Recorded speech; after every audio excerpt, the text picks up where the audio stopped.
Halo, selamat datang kembali di channel DS Rafia Official.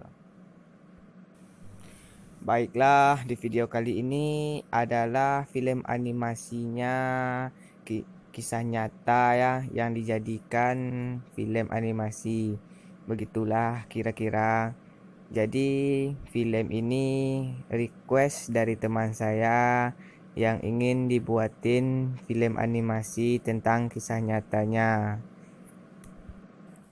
Saya jadi sedih kalau membaca ceritanya.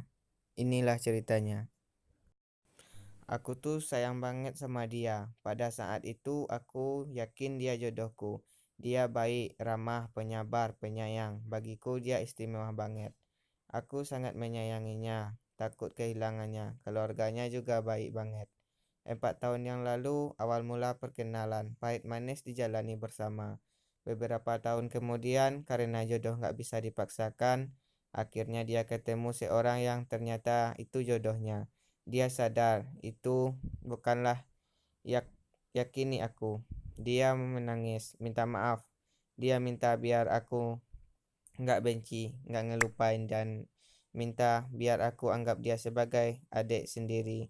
Bahkan dia minta buat selalu berkomunikasi. Aku belajar pelan-pelan buat menjalani itu. Tetapi nyatanya malah dia yang ngejauh, ngehindar, dan alasan biar aku move on. Aku sedih, aku hancur, hilang arah, hilang tujuan. Aku bingung, aku galau pas mau pulang dari rumahnya. Next. Pas mau pulang dari rumahnya dia ngasih selembar kertas. Ternyata itu doa yang dia ungkapkan lewat tulisan tangan. Isi surat itu dia mendoakan, ngasih semangat dan maaf biar aku belajar ikhlasin dia.